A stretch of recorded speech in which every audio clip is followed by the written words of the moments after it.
Contener la inflación es el objetivo principal de los bancos centrales.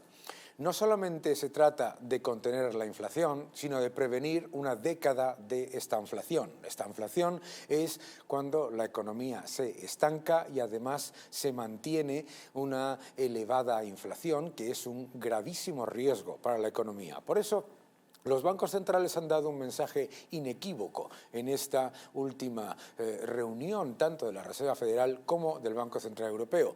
Se van a subir los tipos, se van a mantener esos tipos durante el tiempo necesario para contener la inflación. ¿Y cómo se contiene la inflación? Básicamente, para que se reduzca la inflación tienen que pasar tres cosas. Primero, que se suban los tipos, que se reduzca la cantidad de dinero en el sistema y también que se reduzca la demanda agregada. En este gráfico que les voy a mostrar, cortesía de la gestora BlackRock, nos muestran algo que es importante. No es fácil reducir la demanda agregada sin generar una importante recesión. ¿Cuál es el gran problema? Que se ha despilfarrado el mayor estímulo fiscal y monetario de la historia. En este gráfico lo que se muestra es que el concepto del aterrizaje suave es mucho más complicado de lo que parece. Y en países como España, en la época de los tipos bajos, de la amplia disponibilidad de uso de déficit por parte de la Unión Europea y del apoyo masivo del Banco Central Europeo, se ha despilfarrado el mayor impulso monetario y fiscal de la historia y nos quedamos en un momento en el que se tienen que subir los tipos y reducir la liquidez, habiendo aplicado lo que yo llamo siempre la política de la cigarra, que es pensar que nunca va a llegar el invierno y tomar unas políticas absolutamente equivocadas de masivo aumento de gasto, masivo aumento de los desequilibrios fiscales y esperar además que el Banco Central Europeo nos rescate de todos esos problemas. Es importante este gráfico porque si en una economía dinámica como la de Estados Unidos, en las que hay fortísimos niveles de fortalezas que le permiten recuperarse más rápido, se teme que haya hasta una pérdida del 2% del Producto Interior Bruto si de verdad se quiere contener la inflación. En el caso de países como España, en donde se ha utilizado masivamente el imprimir dinero por parte del Banco Central Europeo, que llegó a comprar el 100% de la deuda neta de nuestro país, y además masivamente aumentar la deuda, más de 350.000 millones, hace que la debilidad de las economías que han tirado de esa mala política keynesiana de gastar y endeudarse en periodos de política monetaria amplia y de políticas acomodaticias, ahora que llega el invierno, las cosas se ponen mucho más difíciles. Los tipos van a seguir subiendo, los tipos se van a mantener a esos niveles durante más tiempo, se va a reducir la cantidad de dinero en el sistema, los bancos centrales van a reducir su balance y, por supuesto, los estados, que se han acostumbrado en muchos casos a tirar con bala de rey en momentos de política monetaria expansiva, van a tener que tomar medidas serias para contener el déficit, para reducir la deuda y para financiarse en los mercados claramente a costes más difíciles. ¿Llevará eso a un problema para el resto de la economía? Lo que no debemos permitir es que estados que se niegan a reducir sus desequilibrios lleven al sector privado a una contracción masiva por la destrucción de la economía vía fiscal, subiendo impuestos, y vía monetaria al generar una prolongación o una inflación más persistente. Hablábamos de esa mala política que nos ha llevado a despilfarrar, en el caso del Gobierno de España, el mayor estímulo fiscal y monetario de la historia.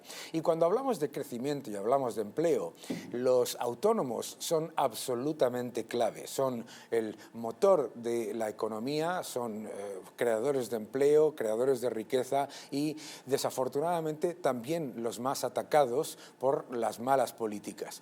Tenemos conexión con Lorenzo Amor, que es presidente de ATA, la Asociación de Autónomos Españoles, y me gustaría saludarte. ¿Cómo estás, Lorenzo? ¿Qué tal, Daniel? Muy buenas tardes. Muy buenas tardes. ¿Qué es lo que está pasando? Que el año 2022 ha sido un año absolutamente brutal en el que solamente se han creado, si no me equivoco, 5 autónomos en el año y en el que se vuelve a introducir el ataque fiscal a los autónomos, además completamente fuera de lo que se había acordado. Cuéntanos un poco. Bueno, el año no ha acabado con 5 autónomos más, el año ha acabado con 1.200 autónomos más, pero lo que es más grave, ¿no? Desde junio hasta el 31 de enero, desde el 30 de junio del año pasado al 31 de enero, se han perdido prácticamente 44.000 autónomos. A ver, el problema es que en el año 2022 y sobre todo en la segunda mitad del año, pues el aumento de los costes energéticos, carburantes, costes fiscales, costes laborales, costes financieros, con la subida de tipo, pues ha hecho que muchos autónomos tengan más gastos que ingresos. Claro, tú puedes aguantar algún mes tener más gastos que ingresos, pero cuando llevas varios meses, pues indudablemente te hace insoportable poder mantener la actividad y poder seguir siendo autónomo, ¿no? Sí. Esto ha significado que en el último año pues el número de bajas de autónomos se ha incrementado prácticamente un 20%. El número de altas prácticamente se ha mantenido plano. Claro. Eso es lo que ha dado un resultado negativo. Pero en términos EPA, la EPA lo que marca es una tendencia. Se habla de la pérdida de 110.000 trabajadores por cuenta propia. Y lo que hemos visto en el mes de enero del año 2023, que es una pérdida de prácticamente 670 autónomos al día, 20.800 autónomos, algo que no conocíamos desde el año 2012. La cifra de pérdida de 43.000 autónomos, 44.000 autónomos en los últimos 6 meses, es una cifra que no conocíamos desde el año 2008-2009, que todo el mundo puede recordar la crisis financiera que vivimos. El problema es que al día de hoy, Daniel, pues seguimos igual, ¿no? Seguimos con unos costes fiscales, costes laborales y de cotizaciones sociales, pero añadido al incremento también de los costes financieros. Por ejemplo, los alquileres que han subido para locales comerciales, la revisión ha sido en torno a un 8%. Y si a esto le sumamos que el carburante sigue disparado, pues desde luego somos poco optimistas para los próximos meses.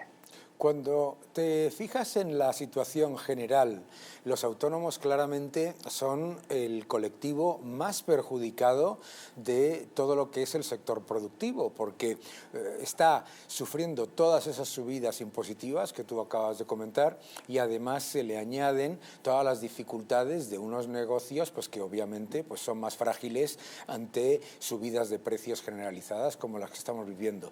¿Cuáles crees que deberían ser las medidas que obviamente no se están tomando, pero que podrían aliviar y reconducir esas cifras absolutamente alucinantes de destrucción de tejido productivo, crecimiento y oportunidades para los trabajadores por cuenta propia? Bueno, lo principal es aliviar la carga fiscal, ¿no? Porque cuando a uno tiene gasto y además las ventas no sirven para cubrir esos gastos, lo que no puede llegar es el Estado y además apretarte o incluso que actúes como financiera del Estado sin poder serlo. Por ejemplo, en estos momentos a los autónomos se les está reteniendo un 15% en su factura sobre ingresos brutos. Esto va a significar que, con lo disparado que están los gastos, pues dentro de un año y medio, cuando tengamos que hacer la declaración de renta del año 2023, nos salga a devolver a muchos. ¿Por qué? Porque claro, si a mí me retienen el 15% de 2.000 euros y resulta que bruto, y resulta que de esos 2.000 euros pues tengo prácticamente el 70% en gasto, pues supone que cuando tenga que hacer la declaración de renta me van a tener que devolver. Claro. Por tanto, estoy ahora mismo adelantando 300 euros todos los meses, mensualmente, 900 euros al trimestre, si soy un autónomo que factura 2.000 euros, cuando no están las circunstancias para esto, ¿no? Claro. Pero luego echamos en falta, cuando se toman medidas, echamos en falta, por ejemplo, nosotros valoramos, ¿no?, que se tomen medidas para ayudar a las familias en un momento complicado, ¿no?, como es el incremento de los precios y por culpa de la inflación, ¿no? Pero, insisto, los alquileres de autónomos han subido un 8%. Claro. Nosotros no estamos de acuerdo en que se topen los alquileres, no es una cosa, creemos en el libre mercado. Ahora, sí se podía haber tomado medidas que sirvan para ayudar tanto a propietarios como a inquilinos a sobrellevar este incremento de la inflación y, por tanto, en los alquileres. Hubiera bastado con buscar una línea de ayuda para que un autónomo que paga los alquileres, pues en la subida del 8% no lo hubiera venido cuesta arriba. Pero claro, el problema está que cuando nos quejamos de que el salario mínimo sube un 8%, cuando nos quejamos que la base mínima de cotización sube un 8,6%, que las hipotecas medias de un autónomo sube 300 euros, que está subiendo el precio del carburante, claro, es que todo va sumando, ¿no? Claro. Y al final el problema es que las ventas no cubren ese incremento de gastos que estamos teniendo. Y eso es lo que está suponiendo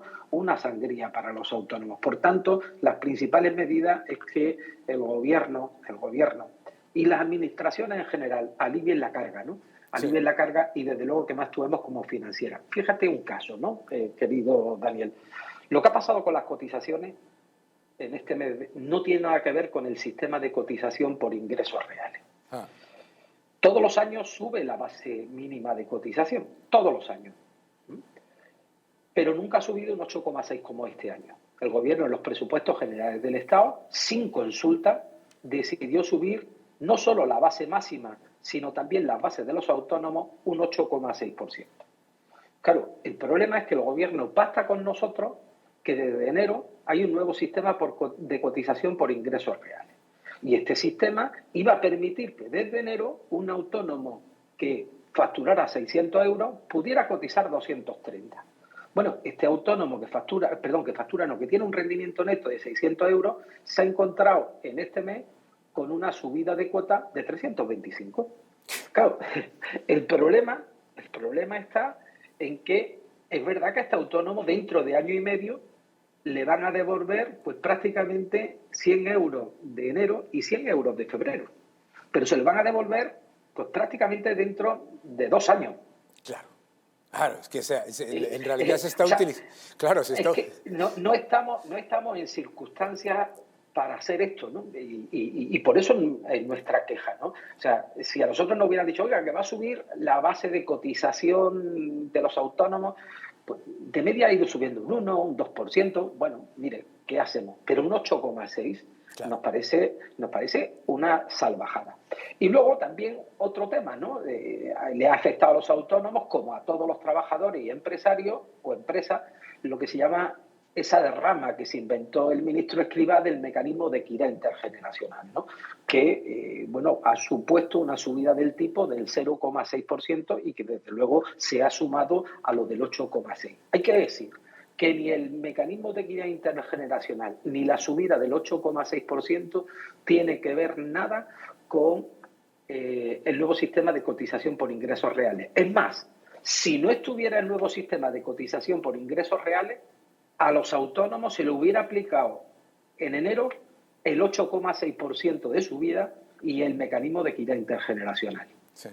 Es increíble porque se está utilizando, como tú acabas de mostrar, se está utilizando a los autónomos como cajeros automáticos del expolio fiscal, porque es que lo que acabas de comentar es brutal. Es decir, las bases mínimas de cotización han subido más de un 40% en 5 años y encima nos encontramos con una situación en la que le añaden ese concepto del mecanismo de equidad intergeneracional, que es otra subida de impuestos, etcétera. Y claro, todo eso va fuera de lo que son los acuerdos que ya había.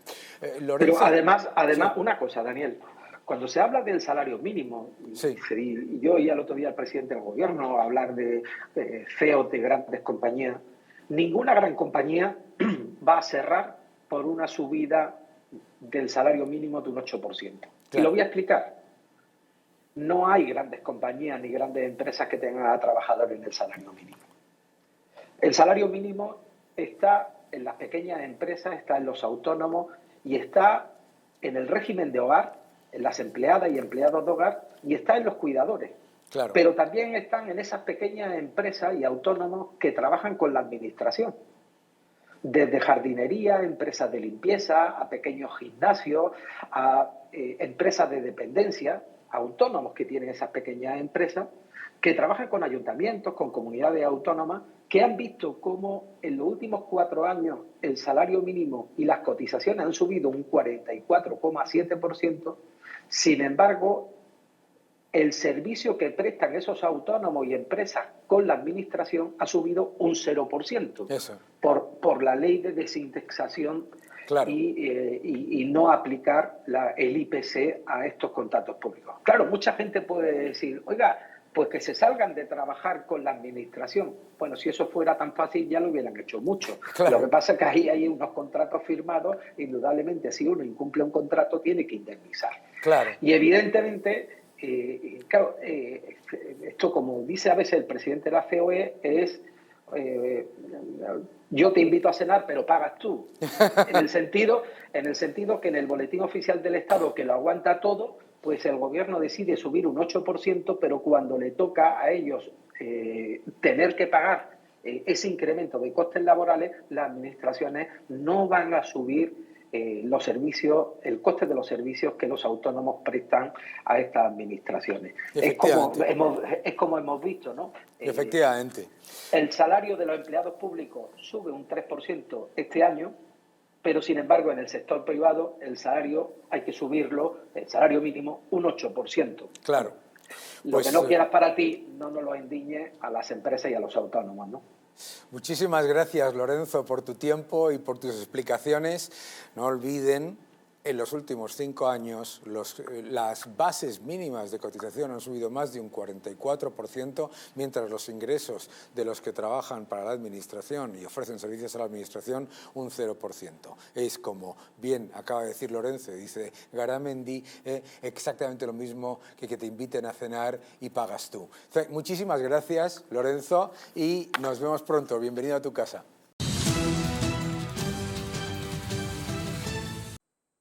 Un enero que es uno de los mejores eneros de la historia reciente en los mercados financieros. Ese enero ha devuelto un poco de esperanza a los inversores después de un 2022 que ha sido francamente aterrador. Los bonos y las acciones bajaban todos a la vez. La última vez que hablamos con Gustavo Martínez nos contaba por qué era importante en este entorno no caer en los errores de salirse 100% del mercado y jugar al trading diario, porque si alguien hubiese encontrado directamente dónde estaba el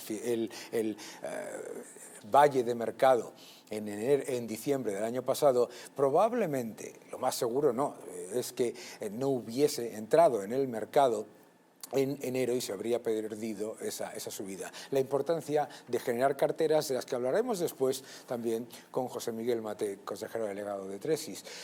Me gustaría conectar con Gustavo Martínez para que nos comente un poco ese entorno de mercados. Nos enfrentamos a un segundo mes del año en el que, por supuesto, muchos inversores están tomando algo de beneficios, en el que, por supuesto, algunas de las tendencias que se habían creado en la primera parte del año se habían, digamos, exagerado un poco. Por ejemplo, ¿no?, los sectores cíclicos habían subido en enero muchísimo más de lo que sugiere la pequeña recuperación de la economía o el rebote de China. Después veremos en los gráficos que tenemos para mostraros cómo el rebote, la reapertura de China no está funcionando tanto como muchos esperaban en cuanto a recuperación de materias primas y de, por ejemplo, pues de la economía global. Ojo con este factor. Creo que tenemos contactado a Gustavo en este momento. ¿Cómo estás, Gustavo? Hola Daniel, pues muy bien y muy contento de volver a estar con vosotros. Y además creo que estás moreno porque acabas de llegar de Miami. Bienvenido Sí. a tu casa, ¿eh? Sí. Qué envidia nos das con el frío que hace en este estudio. Me gustaría que nos contases un poco cuál es tu perspectiva sobre este espectacular enero que hemos tenido y que hay que prestar atención en este entorno y sobre todo de cara a los próximos meses. Bueno, ya sabes que el mercado a corto plazo es maníaco depresivo, ¿no? Entonces se mueve por impulsos y ahora mismo pues todos hemos visto cómo la correlación que hay entre el mercado y las decisiones de política monetaria de la Fed es altísima, ¿no? Prácticamente diríamos que es una correlación de un 100%, con lo cual cualquier descuento que el mercado haga con respecto a un cap de inflación, un techo de inflación y un techo de tipos de interés, pues el mercado lo va a recibir con aplausos, con compras masivas, etcétera, etcétera, ¿no? Entonces, eso es lo que ha sucedido, no ha sucedido otra cosa. Ha sucedido que el mercado ha visto que la inflación es cosa del pasado y ahora está más centrado en ver si la FED es capaz de mantener mucho tiempo los tipos de interés como se está manteniendo, o si, por el contrario, lo que está empezando a descontar el mercado es que no va a poder aguantarlos y que va a tener que reducirlos incluso antes de lo previsto, ¿no? Incluso antes de lo que prevé el dot plot de la FED, ¿no? Sí. Yo creo que una cosa interesante ahí ha sido los resultados empresariales, ¿no? Sí. Sobre todo en el sector tecnológico, en el que había un enorme pesimismo. Los resultados empresariales han sido bastante mejor de lo esperado y han batido prácticamente en el 60% de las ocasiones, ¿no? Claro, claro. De hecho, salvo, como bien has indicado tú, Daniel, salvo en algunos, bueno, pues ya hemos visto, ¿no?, que en algunas tecnológicas, como era de prever, pues han reducido sus márgenes y es normal que hayan corregido, pero el resto, pues todavía no hay un impacto real de los tipos de interés sobre los márgenes empresariales, con lo cual es demasiado pronto, yo creo, para que las empresas lo noten. De hecho, Estados Unidos, no hay que olvidar que tiene muchísima capacidad para trasladar inflación de costes al precio final del producto. Son empresas cuya sensibilidad es muy alta de precios a costes y, por tanto, lo notan bastante menos, ¿no? Sí. Con lo cual, yo siempre he defendido aquí, Daniel, lo he dicho, ¿no?, que es muy difícil meter a Estados Unidos en una recesión. Eso no significa, obviamente, que subir tipos de interés no sea recesivo, porque obviamente tú no puedes crecer a la misma velocidad con los tipos al 0 que con los tipos al 3 o al 4, pero estamos hablando de que 50 o 60 empresas que estiran del mundo, que tienen unos márgenes muy potentes y un know-how y un MOAT imprescindible, ¿no? Con lo cual es complicado, ¿no? Es complicado meter a Estados Unidos en una recesión y por eso yo en este programa también, Daniel, y creo que tú me has escuchado decirlo más de una vez, ¿no?, veía el Standard & Poor's 500 cotizando los niveles actuales, ¿no?, en los 4.100 aproximadamente, ¿no? Efectivamente, yo creo que eso es muy importante recordarlo. En Estados Unidos puede haber una recesión, 2 trimestres de contracción. Eso no significa que las empresas y sobre todo los grandes líderes del S&P 500 vayan a tener esa contracción que sugiere el PIB, porque no es exactamente lo mismo y su capacidad de generar margen es mayor. Recompras, ¿eh? ¿Qué nos puedes decir de las recompras? Porque eso es un factor muy importante en Estados Unidos. Bueno, pues que a pesar de que se han penalizado fiscalmente por primera vez en la historia con un 1% sobre los recompras, ¿no?, el famoso buyback, pues muchas empresas están destinando una gran parte de sus decisiones de asset allocation a nuevas recompras de acciones porque ven un potencial bastante interesante en sus compañías. Y es que no hay nada que apunte a que vamos a un cambio de ciclo económico en tanto en cuanto veamos una crisis de liquidez o una impaciencia agresiva por mantener liquidez. tenemos que ver que, aunque hay que ser prudentes con los datos macroeconómicos están siendo muy buenos. Fíjate, el dato de desempleo americano el otro día, no fan payrolls, el viernes que salió, el viernes pasado creo que fue, que estábamos en una tasa de desempleo en mínimos históricos. 3,4%. 3,4% en mínimos de 50 años. Sí. Pero es que la creación de empleo fue espectacular. Hablamos de más de 500.000 de nóminas no agrícolas creadas cuando el mercado esperaba 100 y pico mil. Es una roca Estados Unidos. O sea, claro. Cuando alguien habla de recesión en Estados Unidos, tiene que tener cuidado, ¿no? Porque sí. hablar de recesión en Estados Unidos no es lo mismo que hablar de recesión en Europa o que hablar de recesión en China, ¿no? Claro. Lo que es recesión en un sitio, en otro sitio es desaceleración leve, ¿no? Entonces, bueno, eso es lo que yo creo que tenemos que tener prudencia con la terminología que usamos para distintos crecimientos económicos, ¿no? Claro, es que como me decía a mí un antiguo compañero de un fondo de inversión, me decía, recesión en Estados Unidos significa que tardarás en encontrar un empleo 20 días y recesión en Europa significa que tardarás en encontrar un empleo 20 años. Eso es. Oye, Gustavo, muchísimas gracias siempre por tu análisis. Bienvenido a tu casa como siempre y te volveremos a llamar. Muchas gracias. Un abrazo, Daniel. Hablábamos hace un momento de la recesión en Estados Unidos y la diferencia entre lo que es una recesión y una crisis.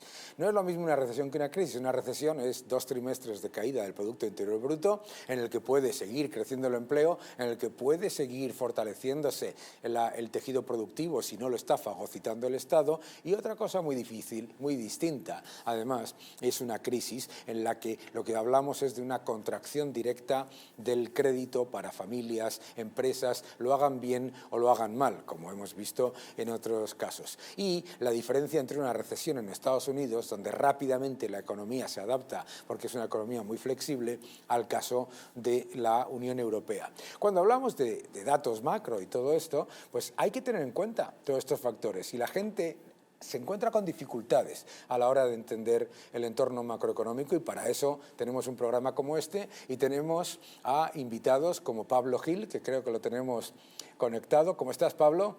¿Qué tal, Daniel? ¿Cómo estás? Encantado, como siempre, de estar aquí. Pablo, bienvenido a tu casa, como siempre, ¿eh? Estábamos hablando de lo difícil que es muchas veces interpretar la macroeconomía y creo que tú has iniciado un curso online sobre macroeconomía para personas que, como todos los que queremos que vean este programa, pues a lo mejor no tienen grandes conocimientos. Cuéntanos un poco de esto. Bueno, hay como una falta de cultura financiera muy importante y es especialmente grave en las manos de la gente que quiere tomar sus propias decisiones de inversión, ¿no?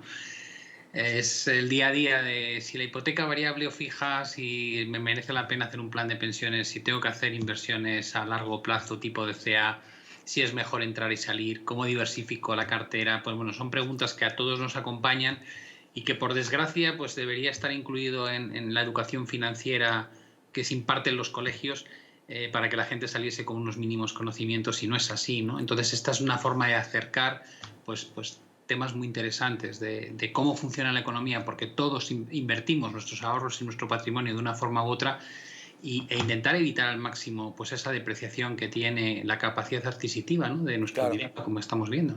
Es que es muy importante, porque anda la cantidad de veces que nos encontramos gente como tú y como yo teniendo que recordarle a la gente, incluso a supuestos expertos, que la inflación es acumulativa, que si yo engordo 6 kilos un año y 5 kilos el otro no he adelgazado, que la inflación nos está erosionando el poder adquisitivo de nuestros ahorros. Y cuando miramos a los datos macroeconómicos, acabábamos de hablar de esas diferencias entre Estados Unidos, entre Europa y otros países. ¿Tú cuál dirías que ahora mismo es el factor clave a la hora de invertir cuando estamos mirando los datos de la macroeconomía que nos llegan cada día, pues decenas de ellos, ¿no?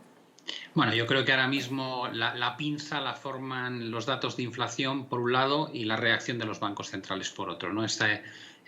La variable, digamos, resultante de eso es lo que puedes esperar de crecimiento económico futuro. En la medida en que la inflación vaya remitiendo, lo que el mercado empieza a descontar es se ha acabado el problema. Los tipos van a dejar de subirse dentro de unos pocos meses y van a tener que empezar a bajar las tasas de interés porque no hay justificación a mantenerlas tan altas. Digo lo que descuenta el mercado, ¿no? Claro, claro. Por otro lado, yo pienso, cuando escucho a Christine Lagarde, presidenta del Banco Central Europeo, decir que todavía queda trabajo para poner el tipo de interés en un nivel restrictivo, digo, pero por Dios bendito, si tienes la inflación subyacente al 5,2 y la inflación general al 8,5 y tienes las tasas de interés al 3%, ¿qué restrictivo es esto? Aquí no hay restricción que valga. Sigues renovando hasta que empiece en marzo todo lo que vence de la deuda en los programas de QE, y cuando decidas en marzo reducir a través del programa de Quantitative Tightening, lo que vas a hacer simplemente es dejar 15.000 millones mensuales sin renovar. Es decir, estamos tan mal acostumbrados a tanta ayuda, a tanto estímulo, que cualquier cosa nos parece restrictiva, pero realmente ni siquiera tenemos condiciones restrictivas todavía. Claramente algo que llevamos diciendo mucho tiempo en este programa. Y no dejen de seguir el curso de Pablo, que será súper interesante, merece la pena mirarlo, y además seguir viendo nuestro programa. Gracias por venir, como siempre, bienvenido y a tu casa, ya sabes que siempre contamos con tu análisis y que nos vemos pronto. Muchas gracias, Pablo. Un placer, Daniel, muchas gracias a ti. Bienvenidos a Economics. Hemos estado hablando de mercados, hemos estado hablando de creación de empleo, creación de riqueza y tipos de interés. ¿Y qué es lo que está pasando con los tipos de interés y las hipotecas? Este gráfico que os vamos a mostrar ahora muestra cómo se han desplomado la concesión de hipotecas en la eurozona en los últimos meses. La mayor caída de los últimos 20 años, no se había visto nada parecido desde la crisis del 2009. Ojo, esto no significa que sea algo malo. ¿Por qué? Porque están subiendo los tipos de interés, pero, ojo, no se está generando un colapso en la oferta de crédito. Significa fundamentalmente que los ciudadanos no quieren tomar un nivel de endeudamiento mucho mayor, y eso también es sano en un periodo en el que, no olvidemos, venimos de un exceso gigantesco anteriormente. Tengo la suerte de tener aquí conmigo a José Miguel Maté, que es consejero delegado en Tresis. Me voy a sentar aquí con él y vamos a comentar el siguiente gráfico, en el que muestra además un factor que yo creo que es súper interesante, José Miguel. Hemos hablado de la reapertura de China, hemos hablado de cómo el mercado está en enero percibiendo que la reapertura de China como un gran factor positivo, y aquí tenemos el precio de los costes de los fletes, y el precio de los costes de los fletes ha continuado desplomándose, está a mínimos de 5 años, a pesar de la reapertura de China. Puede ser que el mercado se haya tomado con demasiado optimismo esa reapertura. ¿Cómo ves tú este primer mes del año? ¿Qué tal, Daniel? Muy buenas noches y encantado de estar aquí. Bueno, hemos estado viendo durante estas primeras semanas del 2023 lo que podríamos decir euforia, ¿no?, en el mercado. Sí. Entonces, yo creo que son muchos factores. Por supuesto, la reapertura de China juega a favor del crecimiento. Ese gráfico que mostrabas parece indicar lo contrario, pero juega en contra de los precios, porque todo lo que es mayor crecimiento, mayor demanda de materias primas y de cualquier otro producto puede poner tensión en los precios, como hemos empezado a ver con algunas materias primas industriales, pero desde luego es una buena noticia. El mercado ha cambiado radicalmente el sentimiento con respecto a finales del 2022, lo cual podríamos decir que no deja de ser lógico. Porque estábamos con el peor sentimiento en mucho tiempo, ¿no?, con los peores resultados en todo tipo de activos. Entonces, no deja de ser hasta cierto punto normal este comportamiento, quizá un poco exagerado, y lo que tenemos que ir viendo es cómo va evolucionando, por supuesto los factores que se han mencionado en el programa ya, ¿no? Primero la inflación, después los tipos de interés, luego el crecimiento y un factor clave que has tocado tú, que son los beneficios empresariales. Me gustaría enseñarte este otro gráfico que vamos a ver, este gráfico que muestra pues, esa divergencia, cómo el mercado ha reaccionado desde que los bancos centrales ya han dicho hasta aquí vamos a subir los tipos y esto es la senda que vamos a llevar a cabo. Desde ese momento el mercado ha empezado a subir de una manera claramente. La volatilidad de los bonos, porque el año pasado los bonos fueron uno de los grandes perjudicados, y la volatilidad del mercado se ha reducido muchísimo. La recuperación de los bonos ha sido muy espectacular. Y ahí nosotros vemos que hay oportunidades, ¿verdad? Claro, claro. Fundamental. El año pasado fue un año muy malo para todos los activos, no solamente para la renta variable, que es lo que tendemos a pensar cuando hablamos de desaceleración, etcétera, sino que fue también para los bonos. El mercado de renta fija en todas las categorías tuvo una caída, iba a decir sin precedentes, la mayor en los últimos 100 años, en cualquier tipo de activo, con cualquier nivel de riesgo, de duración, etcétera, ¿no? La duración, lógicamente, afecta más a la caída, obviamente, a mayor duración, mayor caída. En este momento en el que tenemos aparentemente una hoja de ruta clara, lo que decíamos antes de que los tipos están prácticamente, me da igual, el 80, el 90%, es decir, tenemos prácticamente agotada la subida por parte de los bancos centrales, aunque todavía queda. Lógicamente, tenemos que tener en cuenta el factor cupón dentro de la renta fija. Y nos encontramos por primera vez en muchos años con cupones no solamente positivos, es decir, con rentabilidad positiva, sino cupones atractivos. No son suficientes para paliar el efecto de la inflación, pero lógicamente son rentabilidades entre el 3, 4, 5%, dependiendo si hablamos de aquí de España o hablamos de Estados Unidos. Es decir, rentabilidades positivas y atractivas. Eso, lógicamente, si el nivel de subida de tipos está agotado, por tanto el efecto en precio es cada vez menor, pero además tienes un cupón que te puede compensar esos movimientos negativos si se llegan a producir, pues lógicamente lo que vemos es un flujo, y lo estamos viendo aquí en España con imágenes que no dejan de ser sorprendentes, colas en el Banco de España para comprar letras del Tesoro al casi el 3%.